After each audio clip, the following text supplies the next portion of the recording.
Առանց վարորդի տաքսիներ, ռոբոտ առաքիչներ և սպասավորներ։ Աշխարհի զարգացած երկրները գնում են ավտոմատացման և ռոբոտացման ճանապարհով։ Երբևէ մտածել եք, թե ուր կարող է մեզ տանել արհեստական բանականության մտքի թռիչքը, ինչ է մեզ սպասվում։ Սրանք հարցեր են, որոնք դեռևս շատ դեպքերում պատասխաններ չունեն։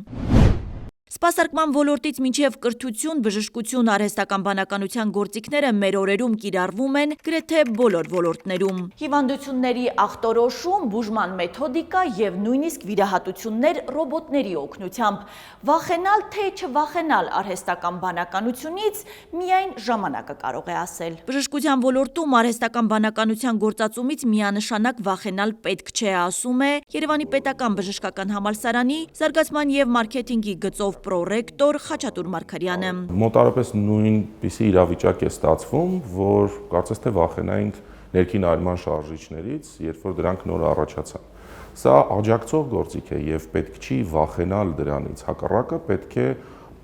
շատ ավելի խորը ներդնել այս գործիքները, որովհետեւ իրանք բացառապես օգնում են մեզ։ Փոխարինել որևէ մեկին, ոչ որևէ մի պարագայում, ոչ որովհետեւ հենց մարդն է վերջին որոշում կայացնողը լինելու, բայց սա կարող է խնայել բուժման վրա ծախսվող ժամանակը։ Արհեստական բանականությունը բժշկության համար նոր թեմա չէ։ Արդեն 10 տարի է Առողջապահության համաշխարհային կազմակերպությունը հետազոտական այլ ընկերություններ զբաղվում են այս հարցի զարգացմամբ։ Թե արհեստական բանականության աջակցությամբ բժշկական կրթության մեջ ինչ ներդրումներ են կատարվել, Խաչատուր Մարգարյանը ներկայացնում է։ Արդեն 4-րդ տարին է բժշկական համալսարանում կիրառվում է համապատասխան հարթակ, որը կոչվում է Dr. Lex, որը օգնում է բժիշկներին, ապագա բժիշկներին կլինիկական որոշումներ կայացնելու մեջ եւ ինքնուրույն գեներացնում է մոտարապես 1 միլիոնից ավել կլինիկական դեպքեր եւ հնարավորություն տալիս բժիշկ ուսանողներին շփվելու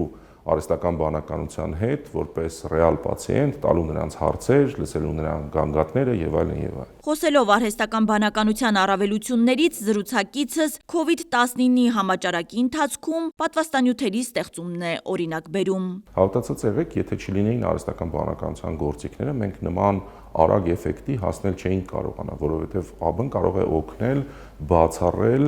այն սխեմաները, որոնք որ մարդուն բացառելու համար շատ ավելի երկար ժամանակ կպահանջվեր։ Երևանի պետական բժշկական համալսարանի պրոռեկտորն առանձնացնում է ռոբոտիկ վիրաբուժությունը, որն ըստ մասնագետի բժշկին աջակցող գործիք է։ Ապագայում Հայաստանում եւս կկիրառվի այս նորարարությունը։ Մարգարյանը շտապում է հիշեցնել օգնություն, բայց արհեստական բանականությունը երբևէ չի կարող գեներացնել բժշկի մասնագիտական փորձի հիման վրա ձևավորված կանխազգացման ունակությունը։ Ի դեպ 2024-ին բժշկական համալսարանում արհեստական բանականության և թվային բժշկության ամբիոն է հիմնվել։ Ի տարբերություն բժշկության, կրթության ոլորտում տիրող պատկերն այլ է։ Կրթության փորձագետ Սերոբ Խաչատրյանի դիտարկմամբ արհեստական բանականությունն այս պահին մեծ հարված է հասցնում կրթությանը։ Եվ աշակերտները եւ ուսանողները մասշտաբային ձևով օգտվում են տնային աշխատանքներ կատարելիս եւ գրավորներ գրելիս, այդ իմաստով հիմա այդ խաբեությունը կրթության ոլորտում էապես մեծացել է։ Միայն ChatGPT-ին չի, հիմա եւ Claude-ը կա, եւ Grok-ը կա, եւ Gemini, այսինքն եւ DeepSeek-ը չինական։ Հիմա այս պայծրությամբ 5-6 շատ մասսայական գործիքներ կան եւ աշակերտների զգալի մասը, այսպես ասենք, 7-րդ դասարանից սկսած արդեն լավ տեղյակ են եւ դրանք օգտագործում են եւ ցավոք այս պայծրությամբ մենք դեռ